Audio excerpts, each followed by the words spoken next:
Looking outside, gotta admit, it's Tuesday. Pussy. Basta. It's Tuesday, me lover. Alright, it's Tuesday, ain't it? It's Tuesday, ain't it? Yo, homie, I'm gonna let you go, but I'm gonna just have to say one more thing. It's Tuesday.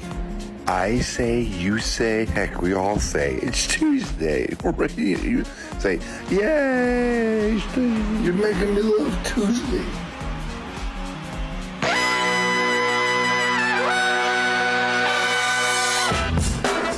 Show's on! Welcome to No Dunks. I swear that guy has fixed my car before. I swear, here in Georgia, that man has fixed my car. I'm Taz Mellis, with me in the Classic Factory. A man who caught some fish this weekend? Question mark. Trey Kirby. Heyo. Hey, oh yeah, we didn't talk about it yesterday. Thanks for bringing it up, man. Yeah. I held my first bass of 2023 this year off my kayak, the Rippin' Lips. Had two other on. They got really close and then shook my lure. Sad stuff, but I was happy to land one on the boat. The kayak is named the Rippin' Lips. Absolutely. Every boat I own will be named the Rippin' Lips. This is just Rippin' Lips 1. It's a nice kayak. Mm-hmm. Got lures out of each side. It's pretty nice. Yeah, feel free to tweet at me for recommendations for any fisherman kayaks you need out there. All right. I was hoping to come out to Johns Creek someday, actually, and see what you guys got in your creek. We got some fish in that creek. Making the magic happen over there. It's Eshua Kid. What's up, Esh? How y'all doing? We're doing great. We'll talk about your Celtics in a sec, Esh. First, a little housekeeping. No Skeets today. He is completing his Canadian military obligations. They're quick, though. We don't like war up there, so he'll be back tomorrow. Actually, he'll be back tonight when we're watching the draft lottery together on playback. Watch along, listen to our commentary during the broadcast. It's free. We'll jump on at 7:45 Eastern. It starts at 8. Will we stay on for Game 1 of the Western Conference Finals? TBD. Maybe these guys will get excited. I'm excited. Bulls and Raptors play tonight? Wow, exciting, man. Big game. Yeah, the Raps got 1% chance. So hit that description below. It's on all our social channels, playback.tv/nodunks. All right, we will get to your incredible beach questions a little bit later on. We'll predict who's going to win the draft lottery. Some great questions like, would you rather have Luka Doncic or the number 1 draft pick? I thought that was an interesting question. Great question. Okay, but first, as we said, the Eastern Conference Finals are here. It's time to preview and predict them. The number 2 seeded Celtics versus the number 8 seeded Heat. Only the second time a number 8 seed has gotten this far. The 99 Knicks got all the way to the finals. And it's the third time in 4 years that these two teams are meeting in the Eastern Conference Finals. 2020 bubble. Heat did it in 6. Last year, the Celtics overcame the Heat in 7. It was a very, very, very close series that came down to the wire. The Celtics are massive favorites in this series. Does not feel right. It just doesn't feel right that they should be favorites with the way the Heat are playing.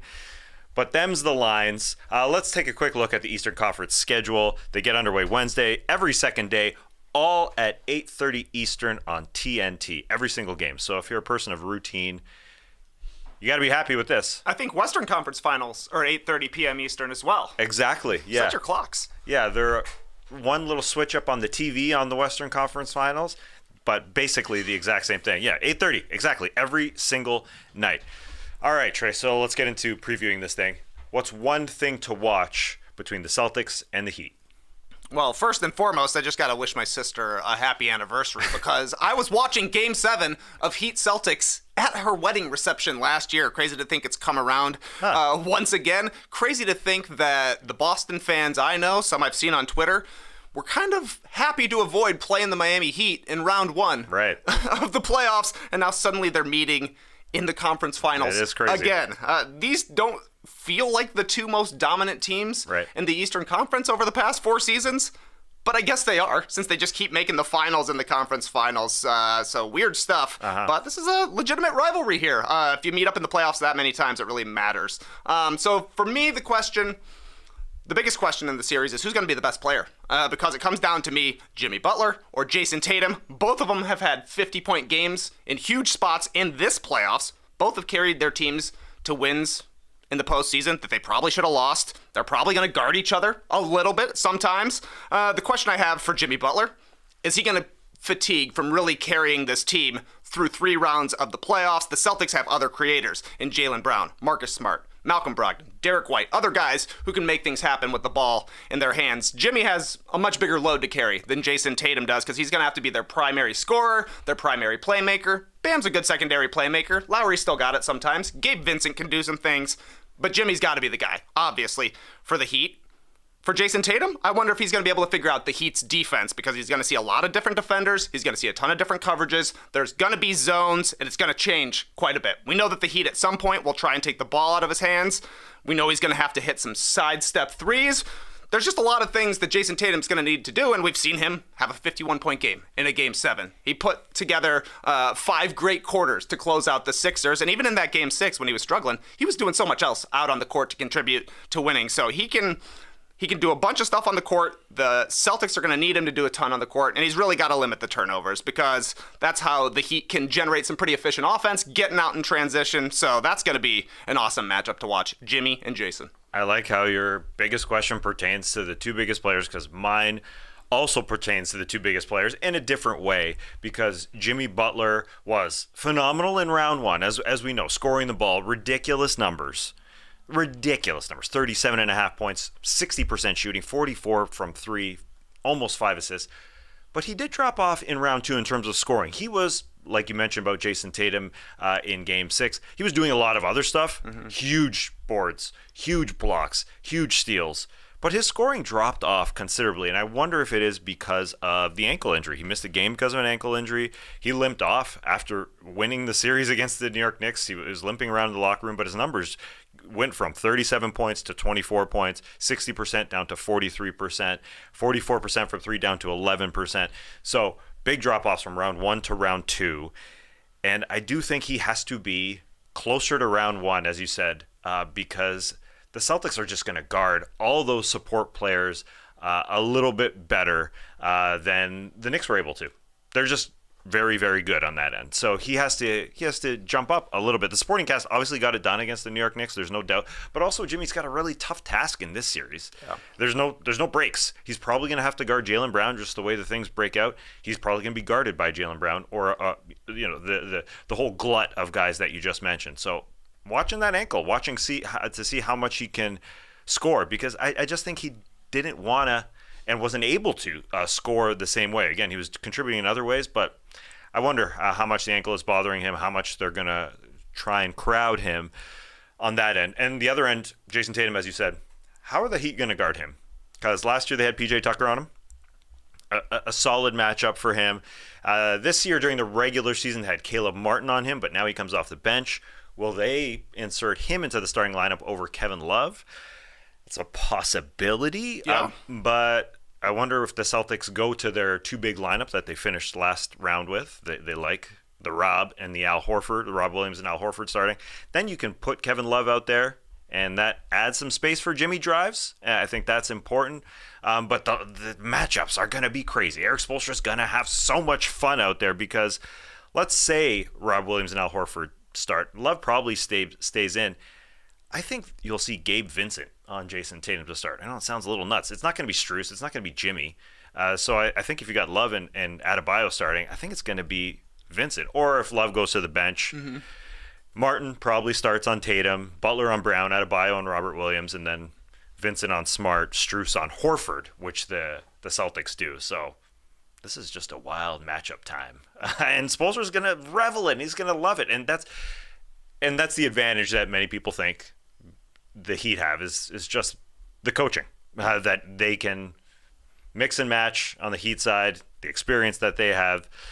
But the Celtics, up and down, on paper at least, are the better team, but the Heat continue to prove that their supporting cast is just going to come through no matter what. Yeah, the Celtics are definitely the most talented team. That's why they are such a big favorite in this series and why they're the championship favorite for the 4 teams that are remaining, because they've been one of the best teams in the league for the entire year. But you're right, the Spoelstra versus Mazzulla matchup, a coaching matchup, are they guarding each other? I don't know, but it's definitely tilted towards Eric Spoelstra, but you're 100% right. The 5th starter is like the adjustment spot right now, because you can foresee a world where the Celtics decide they want to start Derek White, like they did for the majority of the season, like they did for the first 5 games in the last series. He was really good against the Atlanta Hawks. He really struggled against the Philadelphia 76ers, but he'd be a nice option against Jimmy Butler, I think, and in that case, there's really nobody for Kevin Love to guard if the Celtics decide to go small, but if they want Robert Williams to start, and it seemed like the players were pretty happy that he was back in the starting lineup, then Jaylen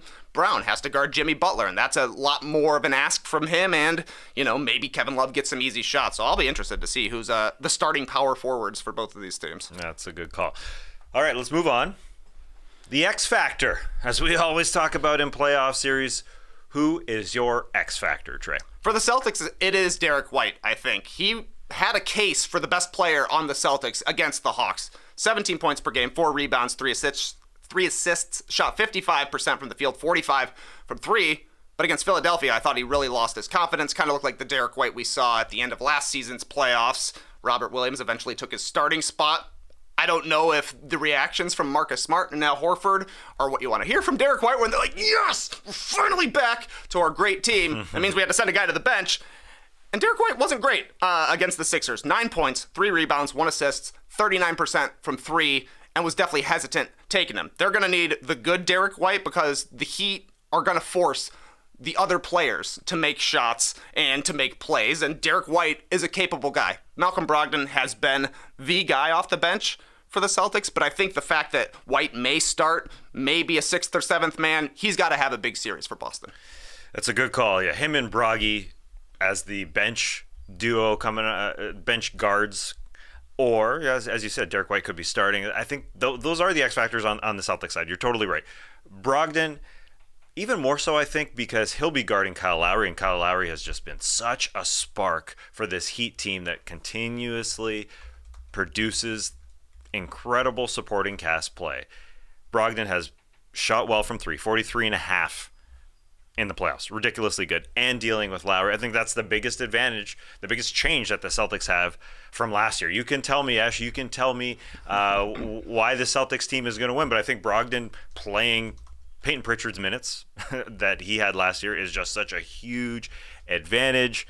Now, who knows with this Heat team? I mean, they just continuously produce guys, but I think Brogdon's going to be the biggest factor on that side. And on the other side, let's talk about the supporting cast for the Heat. I think Duncan Robinson, along with Lowry off the bench, along with Caleb Martin or Highsmith or Cody Zeller, he is probably the biggest X factor because he has found a way to spread the floor for those other guys, to spread the floor for Kyle Lowry, to shoot 42.5%. It's ridiculous how he continuously hits threes, and the numbers that the Heat are beating their opponents by when he's on the floor continue to go up and up. They're beating teams by 16.8 points per 100 possessions when Duncan's on the floor. They're really, it's a stupid number. Yeah, they're ridiculous. Actually, they're using him so well, but they use him in spot minutes. They don't use him a ton off the bench, and I wonder if the Celtics are going to hunt him every time down. They're good at that. Will they hunt Kevin Love? It's an interesting X's and O's. Duncan has been so good. That's crazy, man. The guy was lights out in the bubble, got the huge contract, and has been basically unplayable since until this playoffs, when suddenly he's a key member of the Heat once again, and his movement has been causing problems. I think he's a big-time X Factor. I didn't realize the splits were that ridiculous for him being on. It shouldn't be that good. No. That's too much for Duncan Robinson. I think Kevin Love is another X Factor here. He needs to hit threes. He needs to crash the offensive glass. Hit 43% from 3 against Milwaukee. Awesome. We would love to see that again for the Miami Heat. 24%, though, against the Knicks. Kind of the flip-flop of things. Definitely came back down to earth. So if he's shooting well, he'll kind of be the P.J. Tucker for the P.J. Tucker took a bunch of wide-open corner threes at the start of Game 7, had 11 points in the first quarter. Kevin Love will be getting those opportunities, and if he's got the jumper working, that's easy points for Miami. Yeah, there's a few guys that need to hit threes to space the Heat floor. It's Kevin Love, give Jimmy some space. Duncan Robinson, give Lowry some space. And Gabe Vincent. Will he continue to be Gabe Vincent? It's continuously to hit shots. So they've asked all those guys, plus Caleb Martin, to come in and hit threes. They keep doing it. And so, the Celtics are ridiculous favorites in this series. but it's just because of the names, I suppose. I know they had such a great regular season, but Ash, let me ask you, do you consider the Celtics to be such heavy favorites? I would like to say yes, but the Heat, they're always scary to play, right? Right. And you're talking X factor right now. I think one that you probably miss is Bam, because Bam's big reason why they went to the finals in 2020 in the bubble, right? And everybody's always asking for more from him. If he can show up and kind of be like the what do you want to say, the theorized version of Bam Adebayo. The best version, yeah. The aggressive version. Exactly. So if he shows up and he's there, then it's kind of scary for the Celtics, I think. I think that's one player I'd be looking out for. Yeah. He can definitely be the best big in this series, and I think that Miami needs him to be the best big in this series to swing an advantage their way. Because if you're looking advantage-wise, it's like maybe Butler and Tatum. One of them will have a better game here and there, but they're pretty much a wash. The backcourt, you would think, goes towards Boston with the variety of players they can throw out there. Obviously, Jaylen Brown is ahead of Max Strus in the pecking order. But in the front court, there's a chance for Bam to be the best guy. Guarding the rim, bringing the ball up the court, finding people, creating out of short rolls. There's definitely an opportunity for him, whereas if you're the Celtics, you're just hoping Al Horford is lights out from three. Once again, the elite shooter that he calls himself, finished second in the league in three-point shooting. He hit a ton of clutch shots for the Celtics the entirety of the season, and he's going to get looks too. And we don't know who's necessarily going to guard Bam. If they start Robert Williams, Bam could have some space because Robert Williams wants to roam a little bit, and aggressive Bam could have some space, but it could be Al Horford as well if the Celtics decide to go small. Chess matches will be happening between Spoelstra and Mazzulla. All right, prediction time. Let's do this thing. What do you got, Trey? This is interesting. I'm a little scared because Jimmy Butler's like, I'm going to learn from what happened last year, and it ain't going to happen again. And it came down to the very last shot of the season for the Miami Heat last year. When I look at these teams, the Celtics to me look like it's between them and Denver, like who looks the best when they're playing their absolute best. But Boston looks unbeatable when they're really cooking, when they're playing defense. They also beat themselves quite a bit. Whether it be turnovers or just getting cold from three and getting into ISO mode, taking turns. The Heat, I think, don't really beat themselves all that often. They can go cold from three, and that's when they look their worst. I think Boston wins a lot of blowout games in this series. I think Miami will win the close games in this series, but generally the blowout team is better. So give me Celtics in 7. They've got home court. Didn't matter last year, though. They won on the road. Yeah. Celtics in 7. They took care of business on the road. Let me ask you, that Jimmy Butler shot right at the end, you were at your sister's wedding. Yes. Did you go in a corner and watch it live? Did you watch it a little bit later? How did that work? Okay, I think I left probably during the third quarter because I saw like the end of the fourth quarter at home. I was watching it on my phone when Laura drove, and I saw Jimmy pull up for 3, and I thought, this guy's not going to the hoop. Right. Nobody goes to the hoop more than Jimmy Butler. I still think he should have went to the hoop. Draw a foul on Al Horford. This guy gets free throws. He ain't going to make the same mistake this year. But he said he would take that shot again. He would do confidence. it. He would do He's it got the same. confidence, man. He's got the confidence, and that's why I'm taking the Boston Celtics. I just can't take the Heat. I do think Jimmy is a little bit hobbled. It just wasn't that the same aggressive Jimmy. Now, he didn't have to against this New York Knicks. Against the New York Knicks and their offense in round 2, but he's going to have to be incredible in this series. He's just going to have to be monstrous. It's a lot to ask of Jimmy. He can do it, but I agree the Celtics, they're better. The Malcolm Brogdon factor is huge in this one. The Spoelstra factor is also huge, so that makes me quite reluctant to take the C's, but I'm taking them in 7. Ash, since we already asked you, let's get your prediction. We already know who you're taking as a Celtics/Hawks fan. Don't throw the slash right now. The Hawks are gone. I'm a Celtics fan full-time right now. Full-time Celtics full-time. I'm going to go Celtics in 6. There we go. Yeah, there we go. 6. Confidence, Just a little scared. They're the scariest AC I think I've ever seen.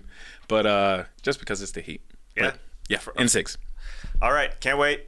Game 1 gets going on Wednesday. We've got to take a quick break here, but after it, some incredible mailbag questions, the draft lottery, and players who have both improved and hurt their trade stock since the playoffs started. We'll be right back. This classic episode of No Dunks is sponsored by BetterHelp. It's so easy to get caught up in what everyone else needs from you and never take a moment to think about what you need from yourself. But when we spend all of our time giving, it can leave us feeling stretched thin and burned out. Ain't that right? Therapy can give you the tools to find more balance in your life, so you can keep supporting others without leaving yourself behind. It's helpful for learning positive coping skills and how to set boundaries, and therapy empowers you to be the best version of yourself. If you're thinking of starting therapy, give BetterHelp a try. It's entirely online, designed to be convenient, flexible, and suited to your schedule. Just fill out a brief questionnaire to get matched with a licensed therapist and switch therapists at any time for no additional charge. If you need help keeping your pants up, try BetterBelt. But if you're trying to find more balance, start with BetterHelp. Visit betterhelp.com/nodunks today to get 10% off your first month. That's BetterHelp, HELP.com/nodunks for 10% off your first month. As many of you know, I was recently up in Toronto for my sister-in-law's wedding. Had an absolute blast. The lovely couple, Adam and Aline, had it in the Distillery District. Great area in Toronto. Weather was amazing. Drinks and food, A+. DJ was fantastic. Great wedding. 10 out of 10. No notes. Would do it again. Not theirs, of course. They're in it for the long run. I just mean another wedding like theirs. Even if it costs a pretty penny, which we all know weddings do, and you got the flights and maybe hotels and rental cars, gifts, it all adds up. Thankfully, looking sharp all wedding season long doesn't need to be expensive. With a custom fitted suit from Indochino, you'll create priceless memories without costing a fortune. You can customize every detail on your suit, your shirt, dinner jackets, more in a range of different colors, from a traditional black or a gray to a burgundy or an olive to a classic Hemsworth navy. I've done a few pieces on Indochino, a couple shirts, a couple pants. I love Indochino's online customization. So easy. Because if I can do it, you know it's easy. And every suit is made to your exact measurements, and you can customize just everything. Like every detail, you can create a suit that fits you and your style perfectly with options for fabrics, lapel shapes, custom monograms, statement linings, and more. They also have tuxedos starting at $579, which is an absolute steal. Why rent when you can just buy a custom tux that you can re-wear for years to come? Adam, actually the groom, he had bought a tux. I was like, wow, that's a good looking rental. He's like, nah, straight bought it. Huh, damn, baller move, man. RSVP knowing you've got the perfect look all wedding season long from Indochino. Go to Indochino.com and use the code NODUNKS to get 10% off any purchase of $3.99 or more. That's INDOCHINO.com, promo code NODUNKS. Back with No Dunks, we got the stream team making their picks for the Eastern Conference Finals. You want to take a guess where they're leaning? Or you peeked. You peeping? You peeping? 62%, it looks like math-wise right now, are on the Celtics. 38% for the Miami Heat. That's not bad. It's not bad, and honestly seems about fair. Yeah. Pick-wise. But Tess, I got a couple questions for you. Let's do this. Which Grizzly's always at the beach? Which Memphis Grizzly is always at the beach? Is this a pun? I don't know. Sandy Aldama. Damn. Which Heat legend is always at the beach? Oh, for sure. Heat legend. I got Alonzo gets up early in the morning to get his beach chair. No. What do you got? You got to have a better one than that. Dwayne Wave. And one last one. Which Raptor do you always hope to see at the beach? Current Raptor? Former Raptor. Former Raptor. I got nothing. Sonny Weems. Ooh. Ashua, roll that beautiful beach footage.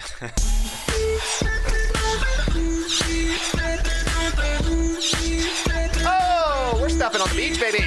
Only place to read your tweets and emails. Throw on a sun shirt and let's talk about the NBA Draft Lottery. That's going on tonight. Let's go, Bulls! First question comes from Steve.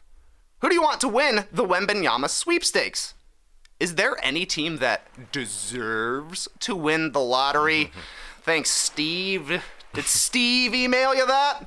He did. I'll get us started here, Taz. Yeah, selfishly, the Bulls. Right. Absolutely. That's who I want to win the Victor Wembanyama sweepstakes. They've picked first twice, 2008 and 1999, so they're due. Yeah. Bears, worst record in the league in the NFL. They got the number 1 pick and traded it. The Blackhawks apparently got the number 1 pick in the NHL. They got a star coming in.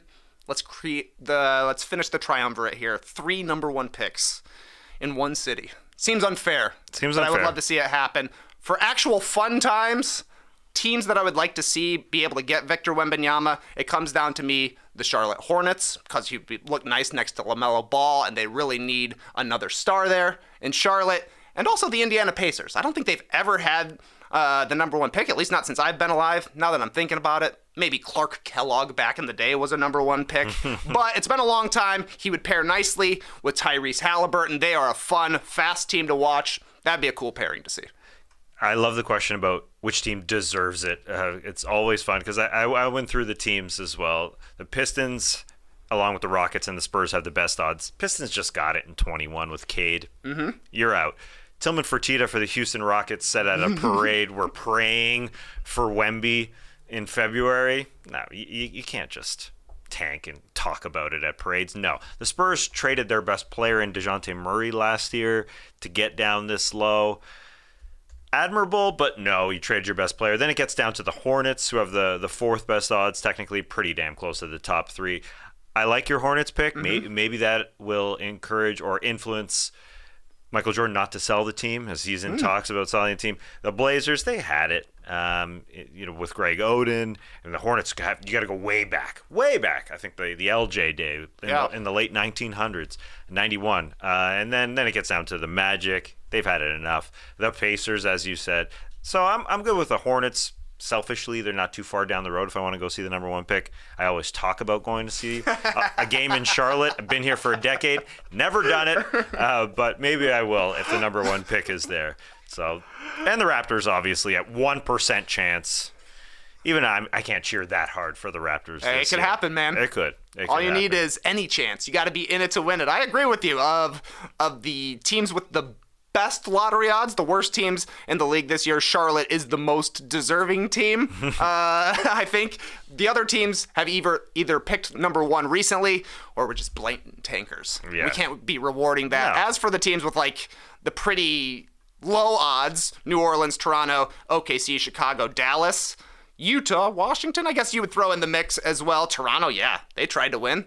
Haven't had the first pick since 2006. Chicago, absolutely. No team cared more about making the 10th seed this year. Dallas, no way. No way. Blatant tankers. That would be probably the most embarrassing result for the NBA if Victor Wembanyama somehow goes to Dallas after the way they ended their season. Absolutely. And I think Utah definitely would deserve to get a Victor Wembanyama. They made a run at the playoffs, even though everybody basically thought they were going to tank this year, and they stayed in it until the very last weeks of the season. Yeah, and you can say, they did tank by trading Rudy Gobert and Donovan Mitchell, but they tried that. It didn't work, and they played their asses off. They were still good, and they were still really good. OKC, I'm up in the air on if they deserve it. Interesting, yeah. They balled out to get into the play-in tournament. They're an exciting team, but they got so many picks. Yeah, they got Chet coming next year. Yeah, they're getting a number 2 pick back. Can you imagine if they brought Victor Wembanyama and Chet Holmgren to the court together? I wonder if they could touch each other's fingers from sideline to sideline, just like that. That'd be awesome. But yeah, let us know down below. Who do you want to win the lottery? Who do you think really deserves it? Moving on, our next question comes from @antihesitator on Twitter, who asks, what would each of your lucky charms be at the draft lottery? Tess, what are you bringing? I'm bringing something that's not really much of a lucky charm, but it has an alien on it, and it looks kind of cool. I ran a race last year in Roswell, Georgia, hence the alien theme, and I've got this sort of medal. It's a participant medal. I was a participant. I didn't place, but it's got an alien on it, and it swings around. That's awesome. Yeah, the eyes are runners. It is pretty cool for a participant really awesome, trophy. Actually, I'm holding it the wrong way. There are the clouds. Why can't I turn this properly? Area 13.1. Yeah, there it is. That's good. In Roswell, Georgia. So it was, man, looking at yourself in the monitor and trying to place it properly. Yeah, it's really hard to figure out. So I'm bringing this thing. Now, would I display it? Like, Brandon Roy is going to be there tonight as we watch together. Do these people, would you want to show this? Would you want to say, hey, We really want the number 1 pick, and be clear about it. And then let's say you don't get it, because we all know you want the number 1 pick. But let's say you get number 2. Kind of sucks. Kind of sucks for Scoot or whoever you're going to end up getting at number 2. So I don't know if I would display something like this. I think you kind of want to keep your charm. Keep it in the pocket until you win afterwards, and you're like, yeah, this ended up being lucky. Yeah, exactly. You don't hear a lot of stories about the lucky charm that somebody brought when they didn't win the lottery. No. I agree. Yeah, so I would keep this in my pocket with my lucky underwear. I don't have anything like that. Do you have anything real that you use as a lucky charm? Because this is just a memento I had. I saw it on my desk today. I'm like, oh yeah, that's perfect. The guy's the alien. Yeah, that is perfect. Yeah. Yeah, I don't really have a memento either that I think is actually lucky. I would bring 2 things though. I would bring hand strengtheners, just because I feel like I'd be very nervous. So I'm gonna want something to do with my hands and just like constantly be fiddling all the time. Get a workout while you're doing it. Yeah, I need really strong hands. As for what I think is lucky, yeah, you're gonna crush Mark Tatum's hand when you yeah, just really smash it, show him who's boss. But for what I think is lucky, I got a chartreuse crankbait I caught a huge bass on a couple of years back. Unfortunately, I broke the lure on one of my casts, so it doesn't function anymore. But it's one of the best fish I've caught in the past couple of years, so it's got to be lucky. Of course, I forgot it at home, so... Oh, you were going to bring that bait in today. I had it in my notes. I was like, okay, I'll grab it when I go back downstairs and get dressed. Didn't even think, man. Didn't even think, but I'll put it in my pocket tonight during our playback Keep stream. that bait in there, and I'll see it in John's Creek when you bring it up to go fishing. Yeah, I'll let you take a look at it. Thanks. Yeah, you can see. You seem a Goes little from reluctant. chartreuse to blue. Well, you're not going to be impressed. It has no hooks on it. You're going to be like, that's just a piece of wood. Why did you bring that? Bait is interesting.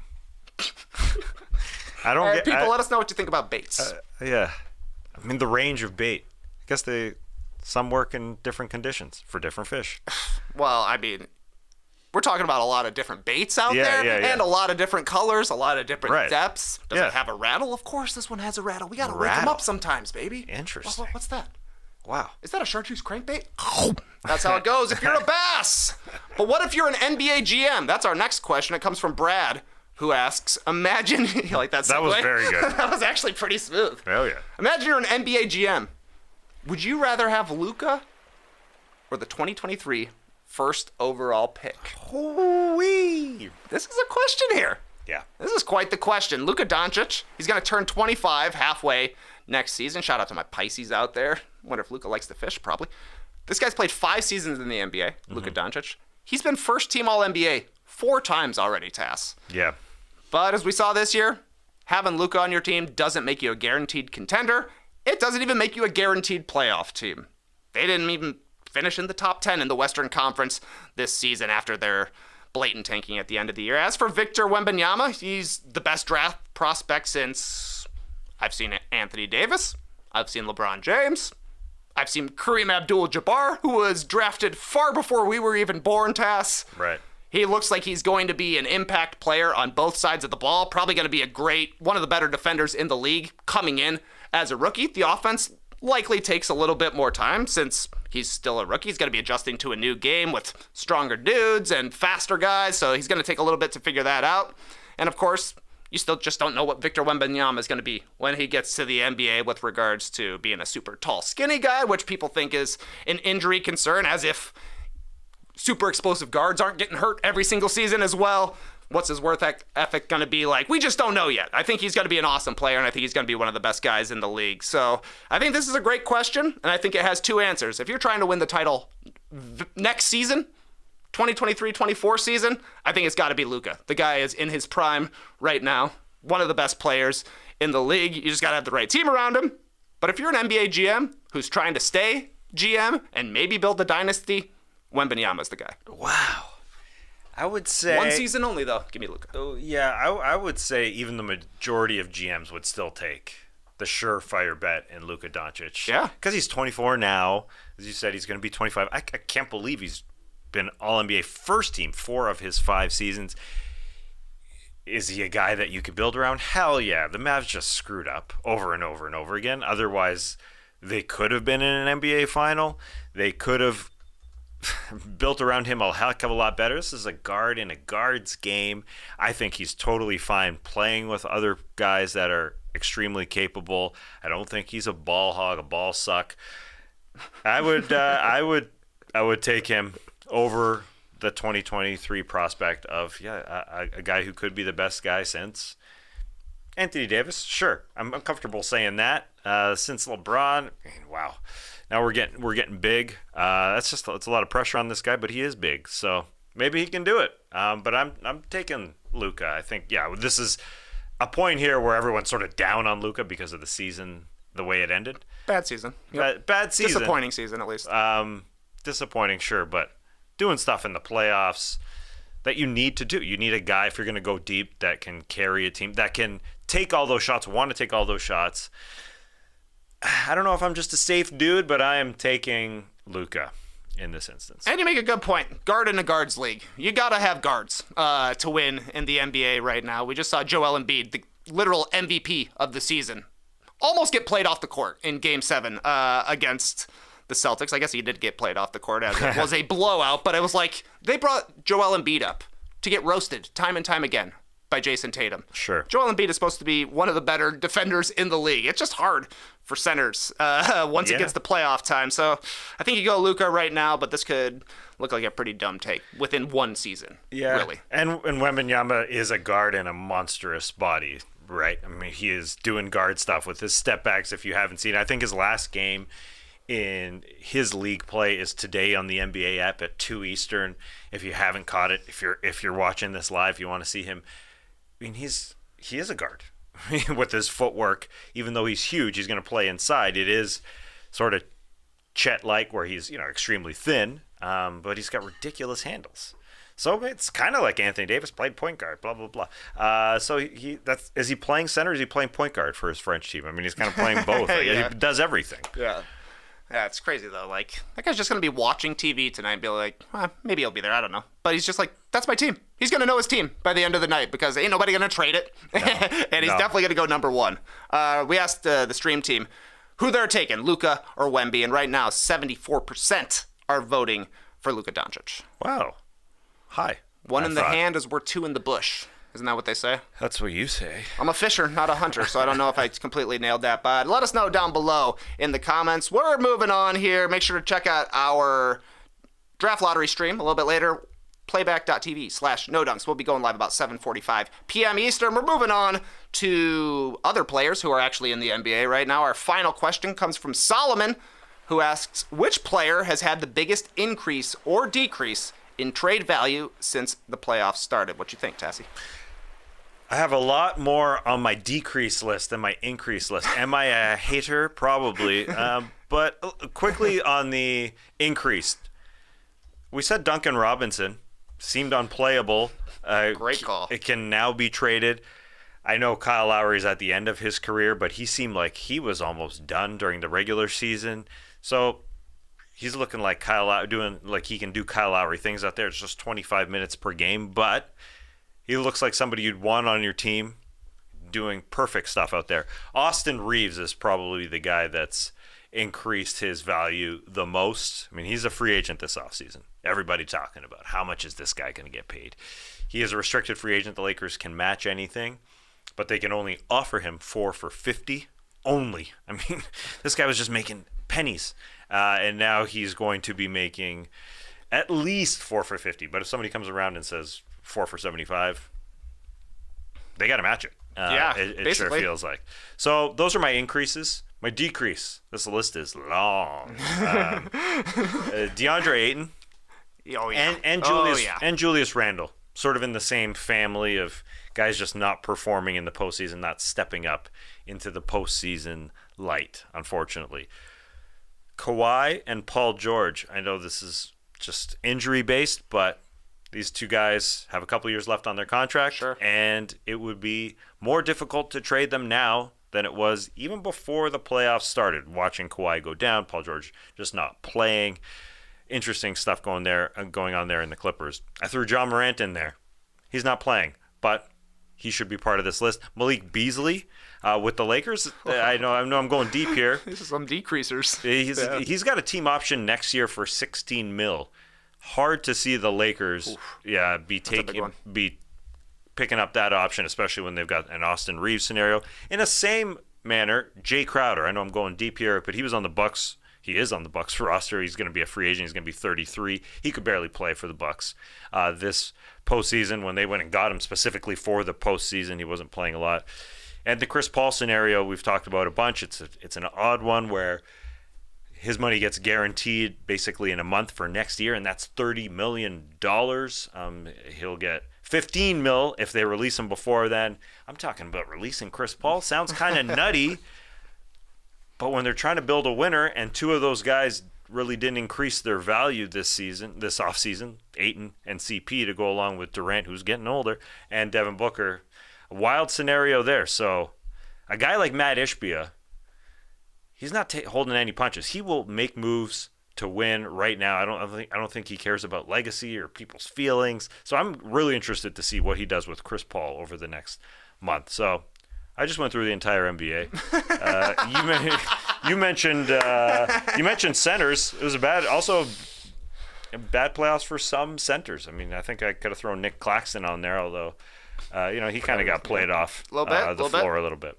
Yeah, I think for my decreasers, the only name you probably didn't mention is Jordan Poole, who is probably going to be tough to trade since his big extension starts next year. And he just finished the playoffs averaging 10 points a game while shooting 34% from the field, 25% from three, and being absolutely flammable on defense. So, yeah, Poole, you're probably not getting a lot back if you're the Warriors, so maybe he stays there. As for the increases, I think you would have to throw Rui Hachimura into the increases as well. He got traded for a couple of second-round picks, probably worth a first-round pick at this point. Got the size, hitting threes, helped the Lakers win a game in the first round. So he's been a pleasant surprise, I think, for LA in the postseason. And then RJ Barrett is another guy who I think has been pretty good in the postseason here. 19 points per game for the postseason, 43 from the field, 33 from three, and 77 from the line. He's been 20 or more in 6 of the 11 games for New York. Some rebounding, some playmaking, just much better than his first go-round of the playoffs in 2021. He's still only going to be turning 23 years old next month. So I don't know if the way he played this playoffs makes him more entrenched in New York, more likely to be a piece going forward, or something that another team could look at in a trade and be like, oh yeah, RJ Barrett was pretty good in the playoffs last year. He definitely has a better rep now than he did heading into the playoffs, I would think. Good call. I guess I am a hater. I can't believe I forgot about Barrett. That's a good one. As a Canadian, I can't believe that. And Rui. Rui has been really good. I've been a Rui lover forever, but he helped out big time with those Lakers. Just coming off the bench against the Grizzlies, he was monstrous. Yep. Let's hear from you. Who has helped their trade stock? Who has hurt their trade stock? Let us know down below. Tweet at us at NoDunksInc. We're going to take one last break here, and then we'll talk some more about basketball. This episode is brought to you by Philo. How do you get your TV? Still doing cable? Going illegal? Borrowing mom's password? Hey, Mom! What's the password? Well, Philo is a solution for your TV problems. Philo has shows, movies, and live TV for just $25 a month. No contracts, no commitments, no hassles. Just a better way to watch TV. And Philo has an unlimited DVR for 1 year. Philo also allows for multiple profiles and multiple streams. Everyone in the house can have their own saved shows and up to 3 simultaneous streams. Never fight over who gets to pick what to watch. Philo has classics like Friends, kids shows like Paw Patrol, and current bangers like Yellowstone. And Philo has more than 70 channels like VH1, AMC, HGTV, BET, the History Channel, TLC, MTV, and Vice. Watch from all your devices. Signing up is easier than beating the 76ers. Try it yourself with their 7-day free trial. Sign up today at philo.tv. That's philo.tv, and use promo code NODUNKS to get 50% off your first month. Welcome back to No Dunks. People chiming in on the stream team about players that have both increased and decreased their trade value. Roberto Aguilar dropping bars. About Jordan Poole. He wrote, trade value lower than Jordan Poole. How's that for rap? put a brat behind that. It's actually, when I read it, it was cooler than when I said it. I don't know. It's just a line. Trade value lower than Jordan Poole essentially was the line. And there's something there. There's something there. It could be a part of a diss track. That's all I'm saying. It definitely could be. And honestly, I'm glad you mentioned DeBrat. You didn't really mention Dubrat, but I saw recently that DeBrat is pregnant, so congratulations to her. But the reason I bring it up is the reason I found out is she was wearing like a full Chicago Bulls. She had on Bulls shorts, and then she had a Bulls warm-up shirt on, but she had a hole cut out of the stomach with it had the Bulls uniform ribbing going around it, and you could see her pregnant stomach sticking out. I thought that was pretty cool, and I hope they wear that next season. I'd love to see Victor Wembanyama wearing a DeBrat pregnancy Bulls jersey, is what I'm saying. Oh yeah, she's from Chicago, right? And she's 49 years old. Respect to her. Wow. That is impressive. All right, moving on. Let's get to tweet of the night. Tweet of the night. Wow. Twitter. It's me. I got the tweet. And it comes from Bob Vulgaris at Harlabob on Twitter, who tweeted, I saw Max Kellerman rate his top 5 players in the conference finals. Curious to hear what others think here. Here's how I have them ranked based on their current value. Here is Bob's rankings. Jokic, then Anthony Davis, then a big gap, followed by Jason Tatum, LeBron James, and Jimmy Butler. Harlabob then says, I think you could make an argument for any order of 3 to 5, to be honest. So I'll start you with this, Tass. You agree on Jokic and then AD. Top 2 players in that order? Well, Jokic number 1. In that order, Jimmy's a lot closer to AD, even though he's, especially the intangibles that Jimmy provides, the trickle-down effect of what he's doing for that team. I may have Jimmy at 2. Wow. But I understand AD's defensive presence locks him in, whatever he is, 2A up there. But I would jump Jimmy even over Tatum, which is a little nuts with what he just did. Tatum producing a lot, but so I think I'm feeling Jokic, AD, Jimmy, Tatum, LeBron. Jokic, AD, Jimmy, Tatum, LeBron. Yeah. I'm almost the same. I would go Jokic, AD, Jimmy, LeBron, then Tatum. As Bob Vulgaris mentioned, it just feels weird saying LeBron is the 5th best player left in the playoffs. He was incredible in Game 6 against the Warriors, and there is a 5-minute stretch of every game where you're like, oh yeah, that's LeBron. I remember that guy. So I don't know. It's just hard for me to put him behind Jason Tatum, and it's honestly hard to put Jimmy above LeBron, but Jimmy's got a 56-point game in the playoffs, and he's been carrying like crazy. Yeah. Last question about this, though. Who else would you add / who else would be number 6?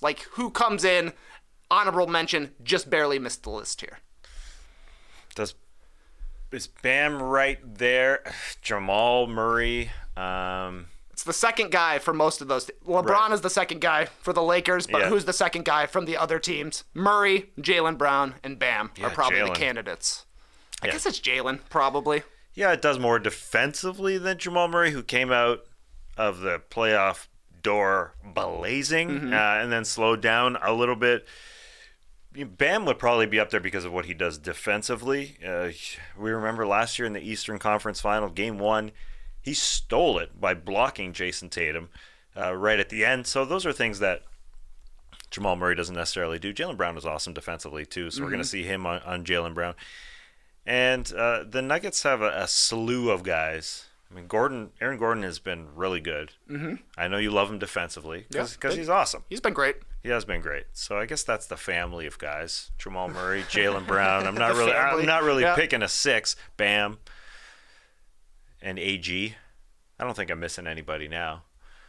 Yeah, you nailed it. You just got to mention every Laker for everybody in the stream team, or else they say you're hating.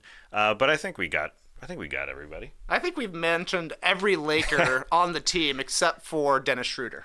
I think, Malik Beasley even got mentioned 2 days in a row on this show. And that's not yet good. People still think we're hating on the Lakers. We're talking Dennis Schroeder here as one of the 5 best players in the Western Conference Finals. No, we're not. But that's what we want to hear from you. So let us down below and in the stream team or whatever. Who are your top 5 players left in the playoffs? And who's maybe number 6 if you want to get freaky with it?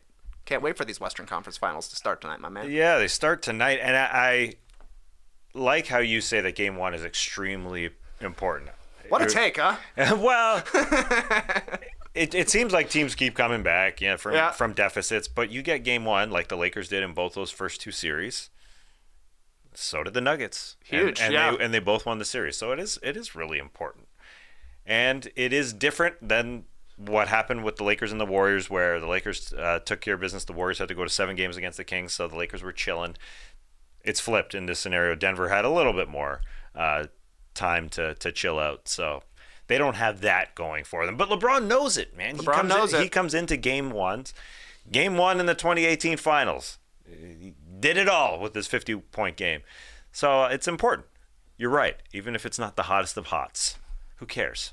It's an important game tonight. It's a huge game tonight, and I think it's quite a change for LeBron. Like, we used to talk about LeBron having feel-out games and game 1s all the time, but that has clearly not been the case for the Lakers this season. They come out and they know they got to win game 1. I heard Gilbert Arenas on a podcast say that he thinks game 1 is the easiest game for a road team to win because you withstand, like, the first burst and all of the energy in the building, and if you're able to withstand that, then you're in the game. You got a chance to win because maybe then the home team gets a little bit shaky. Lakers got to win a road game at some point in this series, so stealing game 1 has been part of the recipe for LA performing so well in the playoffs this year, so huge game tonight. We'll see how they deal with the altitude. That's another question. This is real home court advantages for both teams, so should be a banger series. Yeah, the Nuggets have been incredible at home. We may watch that after we watch the draft lottery on playback tonight. Stay tuned. Yeah, stick with us. We'll be tuning in to see what happens with the lottery balls on ESPN. But join us, playback.tv/NoDunks. Listen to our commentary. Watch along with us. It'll be a blast. And I've got to correct what I said earlier. I mentioned a comment from the stream team, basically ripping Jordan Poole, putting it in a rap line, saying trade value lower than Jordan Poole. Is that a good line? Is that a good diss line? Trade value lower than Jordan Poole. Put a beat behind that is what Roberto Aguilar meant to say, not put a brat behind that. There was a typo. And I recited something that had a typo. What an idiot. What a dumb move. Trade value that than one's on Jordan Roberto. Poole. It's definitely on him. But that's all the line was. Trade value lower than Jordan Poole. Somebody could say that. It's the start to a great line, I think. Yeah, but if somebody's going to write a rap line about Jordan Poole, it's going to be something about the baddies. Courtside baddies. Yeah. Didn't play well. Not enough baddies. That gives him an excuse, actually. There's probably a better Poole line. Trade value lower than Jordan Poole. Courtside baddies got me looking like a fool. I don't know if that actually makes sense thematically, but it rhymes. So we're on the way.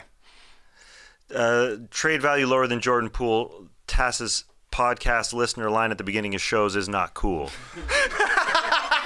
That's what Leo Gomon said. Oh, no! Yeah, Leo, no! If I'm reciting a Leo Gomon line, then it's time to go.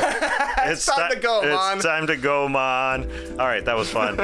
Make sure you go to theathletic.com/NoDunks if you want the best sports writing in the world. It's $1.99 a month right now. Head on over. Great stuff going on during this postseason. I think there is a live blog for tonight's draft lottery, so hit that up and join us again on Playback.